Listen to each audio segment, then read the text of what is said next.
Good evening. In the news tonight, a soccer match in England turns tragic as at least 40 people die by fire. More fallout from the recent Armenian terrorist attack in Ottawa. And Ontario scientists say no to Star Wars.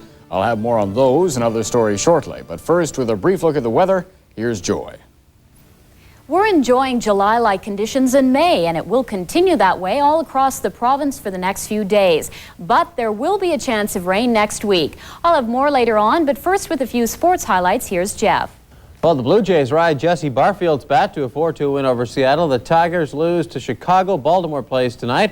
The Expos record their second shutout in a row. And an off night for NHL play, but the Memorial Cup gets underway in Shawinigan.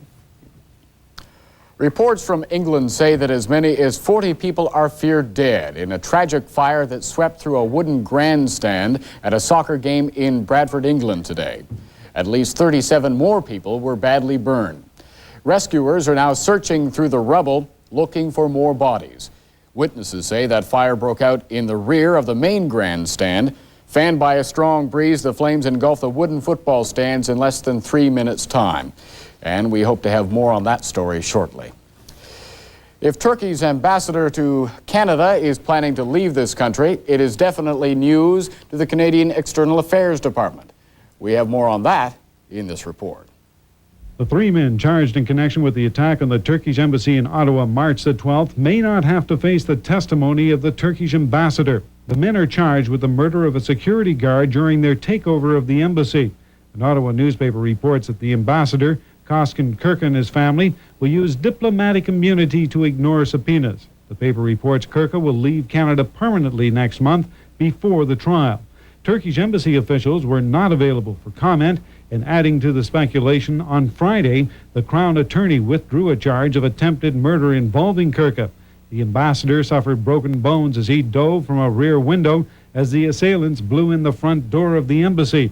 A spokesman for the External Affairs Department says they have not formally been informed of the Turkish ambassador's plans.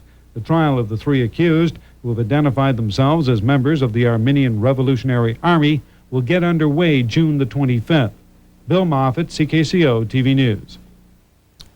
Concern over the spread of AIDS through blood transfusions is continuing in Canada. The medical director of the Canadian Red Cross, while maintaining the risk of getting the disease from blood transfusions is very low, says there are 3 cases of AIDS in Canada that may be related to blood transfusions. Dr. Noel Buskard says there were 2 men in BC who died of AIDS after being given blood, and a Toronto man may have contracted that disease from a blood transfusion as well. Meanwhile, a rather grim prediction on the spread of AIDS from the head of the Atlanta Center for Disease Control. Dr. Alistair Clayton says it's almost inevitable that AIDS will spread through blood transfusions.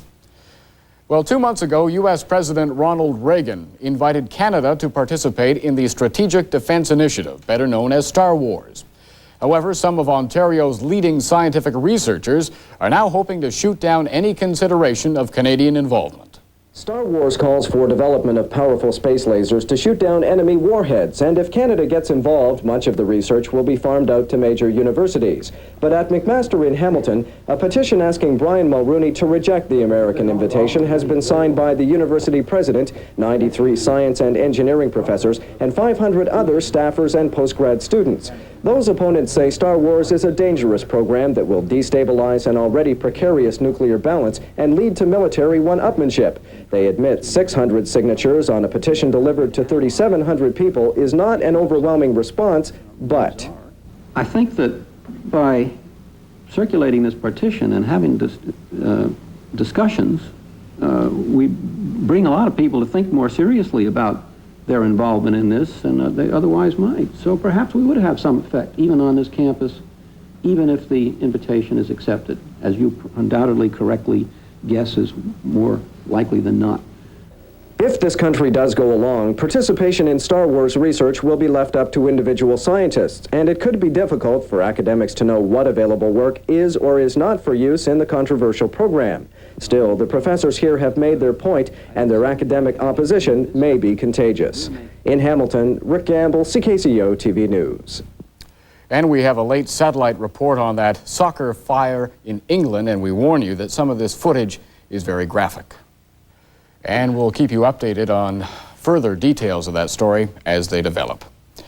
On to happier news. NASA has unveiled its plans for the future.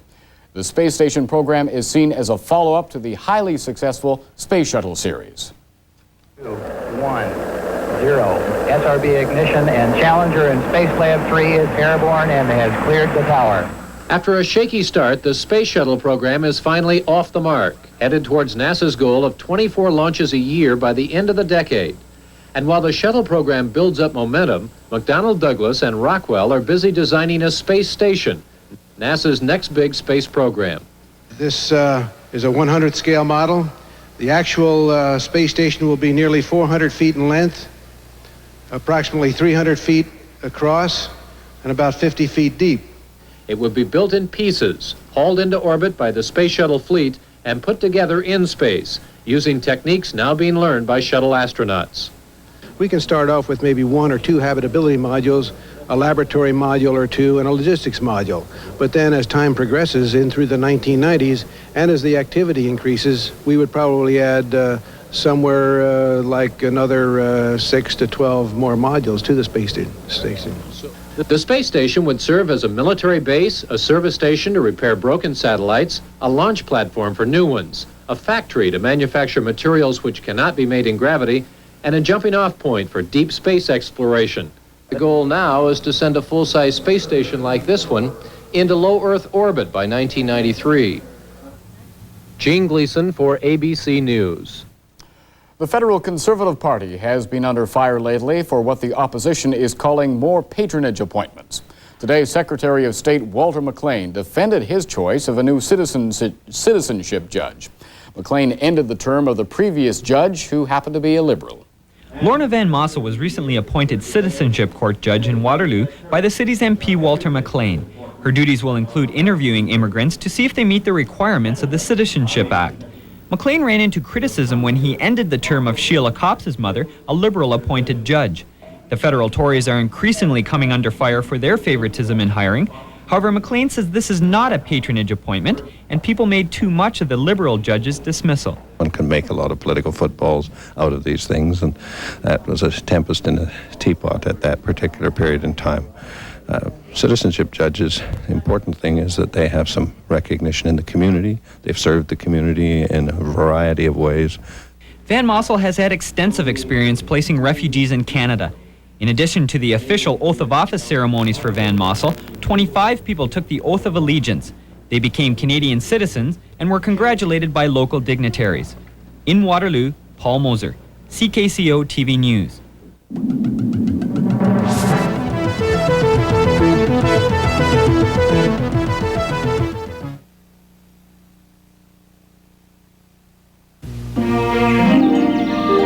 What you doing, Fudgy? Trying to get more fudge into this Dare chocolate fudge cookie. How about a skinnier biscuit? Cookie, this is Dare. Wow! Cut a hole in the top so the extra fudge has somewhere to go. Wow, Professor. It works. And that's how you get more fudge in a Dare chocolate fudge cookie. We've got the taste. Let's keep it a secret. Okay. We're the Dare Bears. We've got the secret. We're the Dare Bears. We've got the taste. Ontario's energy savings plans are working. At Sir James Whitney School for the Hearing Handicapped in Belleville, individual thermostats control every classroom, double-glazed windows keep the heat in, and a system takes excess heat from the pool area and transfers it to other parts of the sports complex. The result? The school has reduced energy costs by more than $100,000 a year. For help with savings plans for your home or business, write Energy Ontario, Queen's Park, Toronto, M7A 2B7. Orange juice from Florida. Naturally sweet, naturally good. Most of us grew up with it. And the bigger we grew, the more we knew that there was no other taste in the world to compare with it. Orange juice from Florida. Packaged sunshine, pure and simple. Look for it. For goodness sake. You'll find Florida goodness in quality brands like Old South. And the 10th anniversary Winterio, and in acclamation of celebration, here to sing the bonus hit of the decade, the fabulous Plymouths. $6 million bonus dollars for weeks of fun. Instant bonus cars and instant cash to be won. If you don't win in an instant, then the best part of all, you get to qualify for the grand bonus draw. Ooh-wee, ooh-wee. So celebrate and don't be late. Grab your ticket today and dance. Winterio. 2 Montreal residents will appear in court in Kitchener on Monday to face a variety of weapons charges. A Montreal man apparently became infuriated last night when a Cambridge man changed lanes without signaling. Some angry words were exchanged. Then the Cambridge man pulled off Hespeler Road into a gas station. Apparently, the Quebec car followed and more heated words were traded before 2 of the Quebec residents pulled out a handgun and fired 4 shots. Fortunately, no one was hurt. 24-year-old Tai Quang Vo of Montreal is facing 3 weapons charges, including discharging a firearm with intent to endanger life. A second Montreal resident, a 17-year-old young offender, faces 2 weapons charges and a charge of mischief. London City Police are stepping up a bit on their seatbelt enforcement. A recent study by that force shows many Londoners are getting a bit careless about buckling up.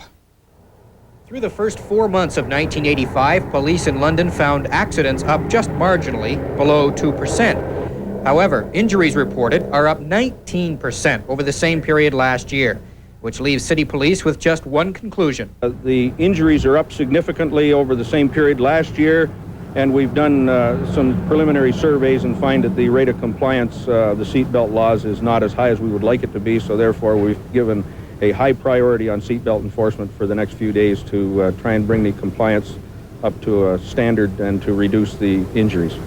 Pym also pointed out the number of alcohol-related accidents were down in the first 4 months of 1985, so ad campaigns and police spot checks have awareness up in that area. As for seatbelts, Pym feels people simply need reminding. The threat of a $53 reminder will probably do the trick. In London, Jim Van Horn, CKCO-TV News. The main event of the Lions Club convention in Kitchener-Waterloo was a huge success today. Thousands of people lined King Street in the Twin Cities to watch a parade that had all the trimmings. Bands, floats, cars, and horses put on quite a show for spectators who enjoyed the hot weather and the sights and sounds of the parade. Various Lions clubs from Ontario, Quebec, and Labrador descended on Kitchener-Waterloo for the Service Club's 4-day convention.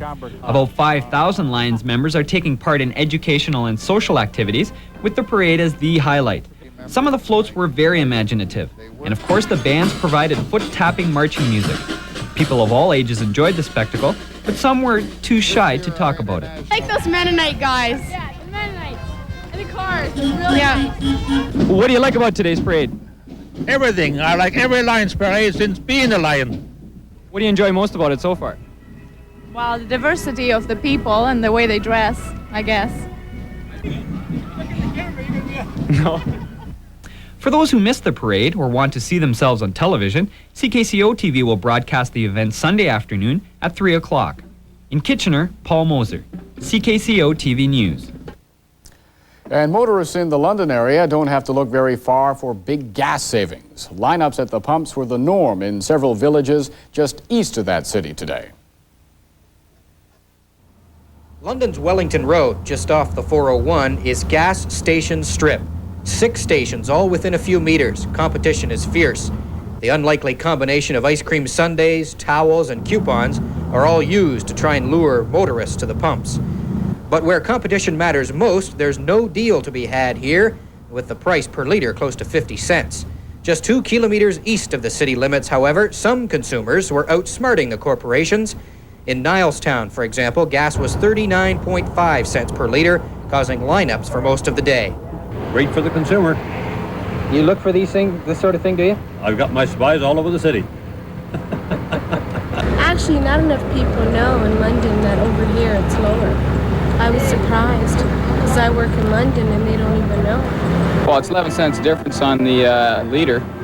That's 45 cents a gallon approximately. A calculator is not needed to figure the savings. Gas stations have held prices down for 3 weeks east of London with no end in sight. In Nilestown, Jim Van Horn, CKCO-TV News.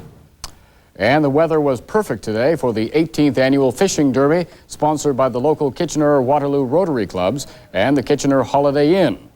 Over 125 handicapped children aged 5 to 15 tried their luck at catching fish thrown into the inn's pool. The children all attend Kitchener's Rotary Center. A large crowd was on hand to enjoy all the fishing, the warm weather, and the food. CKKW's Dan Fisher was the MC for that event. And as for the fishing, each child had about 20 minutes to catch a fish. And although there were a few bites, the youngsters certainly enjoyed themselves. And a good day for fishing or being outdoors, whatever. Joy Melvin is here with a look at the weather, and you couldn't have asked for anything more sunny and warm. Well, I know it's not summer yet, but this is definitely beach weather. I could see myself in a boat, soaking up the sun. We had a very nice day today, lots of sun, a high 26 and 25, a low last night of 12 degrees, and currently we're at 24 and 25, and the barometer is holding steady. Humidity quite high in the 50s, and the winds are very strong, gusting from 20 to 35 kilometers. And no precipitation last night. The sun rose at 6:02 and will set at 8:34. It was a very nice day today, lots of sun and warm sunny skies, and that trend will continue. On the satellite map, this clear portion right here represents a high pressure system that's going to stay with us for the next few days. And even though we will get warm temperatures and nice sunny days, we are going to have the risk of thunderstorms and the chance of showers late at night. On the North American map, a low pressure system in the North Dakota area has a warm front just extending over Thunder Bay into Sault Ste. Marie and Ottawa. Everywhere south of there had a very nice day today, very warm and lots of sun. However, there is a cold front extending into Halifax and into Newfoundland, and it's much cooler there with clouds and quite a few showers. There's also a high ridge of pressure from James Bay into Virginia, and that high ridge combined to give us fair skies today. However, as the week moves on, there is a low pressure system in Saskatchewan. Although it's a weak one, it will combine with that low pressure in North Dakota, and it will move towards us and give us a chance of showers and a few clouds. In Ontario today, quite a nice day, although it was a bit windy. And even though we've been teased with summer, that trend is going to continue. Lots of sun up north, the temperatures in the mid-20s. And as for the region today, it was very nice, 24 in Kitchener-Waterloo, 25 in Toronto, very nice, although a bit windy, but that combined to keep the humidity in bearable levels. As for tonight, a few clouds with a low of 12 to 15 degrees. And as for tomorrow, sunny, windy, and warm, becoming cloudy with a risk of showers, a high 28. Monday, sunny, warm, and windy again the risk of showers. Tuesday, sunny, a high of 26, and Wednesday, partly cloudy with a chance of rain once again. Probability of precipitation, 0% tonight, 10% for tomorrow. So quite a nice day today, and it will be again tomorrow and Monday. Sounds good.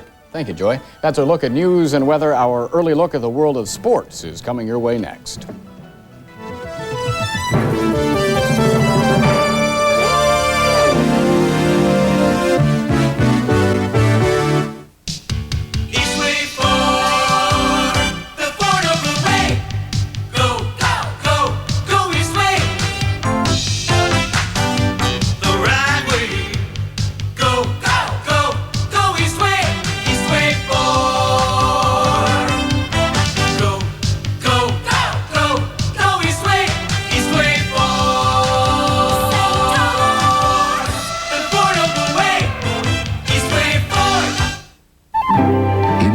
Exacting standards. No detail relating to the character of his beer was too small to merit John Labatt's personal attention. That's how we brew John Labatt Classic today, one of the longest aged beers in the world. It's Croissant brewed in small batches using 100% barley malt. It may cost more than ordinary beers, but because of the man, it's brewed without compromise. John Labatt Classic. Begins at Home Hardware. It's Home Hardware's instant scratch and win game. Over 2 million prizes. Fabulous front-wheel drive Plymouth Reliant K cars. One of Canada's best-selling cars. Trips to the Caribbean from Gallagher's. Canada's experienced travel agencies offering travel planning services worldwide. Plus Esso Gasoline, Shepherd Barbecues, and more. You could win during Home Hardware's Let the Fun Begin instant scratch and win game. Everything begins at Home Hardware. Hold on the handyman. If changing family needs are changing your housing requirements, now make plans to renovate. Because innovative ways to finance and a special section in the building code make renovation in Ontario easier than ever before. So whether you're preparing for the future or just making family life more comfortable, now make plans. For valuable how-to information, contact the Ontario Renovation Information Centre. This message from the Province of Ontario. And Jeff is here with sports and another win for the Jays. Well, they just keep going, and Jesse Barfield's got the home run stroke back. He greeted Seattle reliever Ed Nunez with a 2-run homer in the bottom of the 8th inning this afternoon to lift Toronto to a 4-2 win over Seattle with 2 out. George Bell singles off Matt Young. Nunez comes in to pitch to Barfield, who smacked his 5th homer of the season to break a 2-all tie. Barfield homered last night as well. Jays took a 2-0 lead in the first, but Seattle tied it in the 5th on a 2-run homer by Jim Presley off starter Jim Clancy. Bill Cottle got the win, and the Toronto bullpen has not given up a run in their last 5 games. Jays and the Mariners wind up their 3-game series tomorrow. Here's a look at the box score today. Jays win at 4-2. Cottle the winner, he's 4-2. Matt Young the loser, he's 2-4. And the game-winning RBI went to Jesse Barfield, his 4th of the year. And home runs in the game, Jesse Barfield his 5th, and Jim Presley his 8th of the year. The Detroit Tigers lost this afternoon in Chicago. They had their 5-game winning streak snapped. Ron Berenguer was the loser, and Oakland beat Boston 12-1. Dave Kingman had his 8th home run. Oakland had 19 hits in that one, but here's highlights from Chicago. Greg Walker gave the White Sox an early lead. Walker's single in the first inning drove in Harold Baines, who had doubled. Those hits were off Detroit starter and loser Juan Berenguer. The bases were loaded in the Sox second when Scott Fletcher drilled a single to right, driving in Julio Cruz from third, and Ozzie Guillen from second both singled and moved up on a walk. Baines bounced a seeing-eye single up the middle, and that knocked in 2 more Chicago runners, Rudy Law and Fletcher. The White Sox had staked Rich Dotson to a 5-0 lead. Dotson blanked the Tigers until the 6th. Then Kirk Gibson drilled a shot down the right field line. It went for a 3-base hit, driving in Lou Whitaker, who had walked with 1 out.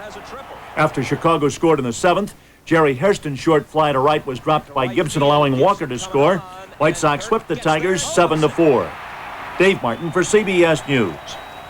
Okay, Expos continue to baffle Atlanta 3-0 today. Gullickson the winner, their 2nd straight shutout over Atlanta. They won last night by a shutout 2-1. Hitter combined 2 ways between Sid Fernandez and Roger McGowan as the Mets beat Philadelphia 4-0. The Mets pitchers have allowed 9 hits and no runs in their last 3 games. Okay, so a somewhat surprising duo of Pancho Carter and Scott Brayton led early qualifying today on the first day of time trials for the May 26th running of the Indy 500. Now, Pancho Carter, seen here in just a minute, I'm sure, is in his 12th race, and there he is. This is his qualifying run this morning. He captured the tentative pole position with a 4-lap average speed of 212.583 miles per hour. Brayton was close behind, including a 1-lap record speed of 214.199 mph. The 33 fastest qualifiers from 4 days of time trial start the race, and no word yet on Jacques Villeneuve. Hopefully, we'll have a full report on his time trial tonight on the Ontario Report. Today is the only day you can capture the pole position. The other 3 qualifying days will be to fill out the 33-car field. Looks like Carter will get it because it's getting a lot more windy at Indy.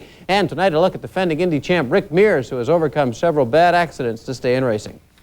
In 7 Indianapolis 500 starts, Rick Mears has been in the top 3 4 times. His second victory last year came at a record 163.6 miles per hour. He won by a whopping 2 laps. Mears is still shaking off some racing injuries suffered in Montreal last year, but his step is the only thing slow about the defending champ. He's put in several laps at 209 miles per hour in practice this week as he and the Penske racing team break in a brand new March Cosworth Z7. Getting the machine through what Mears calls the new car blues. You never know if you got the right heat shielding in the right places on the bodywork, burning the paint, or anything like that. There's just no telling what it is. So the bodywork too close to a tire, when the tire grows, it rubs the bodywork. Spring rates, just anything. You never know what it could be. Mears refuses to guess what speed will win the pole. He calls the weather on pole day a determining factor, but he does look for one dandy race on May 26th. I think it's going to be probably one of the most competitive races you've ever seen around here. It's the quality of the cars and drivers and everything all the way through this month is going to be, I think, much better than you've ever seen. And with his record, his team, and his car, you can bet Rick Mears will be a factor again on race day. In Indianapolis, I'm Dean Pantazzi for ABC News. 10 years ago, a big engine job used to cost this much money. 5 years ago, this much. Today, this much. So now it's even more important to take care of your car right, including changing your oil, putting in a new Fram oil filter when you're supposed to. After all, a Fram filter doesn't cost much. A big engine job does. But the choice is yours. You can pay me now or pay me later. Why is it that some banks seem to want you to get your money at their convenience? At Bank of Montreal, we're opening more branches Saturdays. We're installing more Instabanks. I see this branch is open for business before I am. We're doing more for you so you can get your money when you want it. We are doing more for you at the Bank of Montreal. It's what sets us apart. Everybody's known for a long, long time that Coca-Cola is made from a secret formula. It's in here. A few weeks ago, we took it out just for a little while, just long enough to improve it. Now, you still can't look at the formula, but you can look at the result. You can taste it. The new taste of Coca-Cola. It's the best Coca-Cola ever.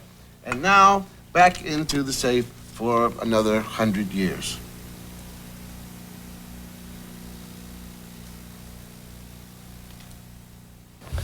No hockey tonight? No, okay, well, there is some hockey. The Memorial Cup starts tonight up in Aurelia. They've got the Centennial Cup final. The hometown team is in it. There's no NHL tonight. They've got to give them 2 days off to rest their poor little legs, and Mac O'Grady leads the Byron Nelson Golf Tournament. So and the finals will be what? So NHL finals, what, around Labor Day? Is that Labor what they're Day, aiming at 1st of September, yeah. A little long. Just in time for the CFL season. At the Weather Board, Joy, more sunshine and more warmth. Yep, get those shorts out because we're going to have a great summer weekend ahead, and it's going to continue that way for the next few days with just a risk of showers and thunderstorms. And that is Scan for tonight. For Joy Melvin and Jeff Hutchison, I'm Jim Haskins, and thank you for watching.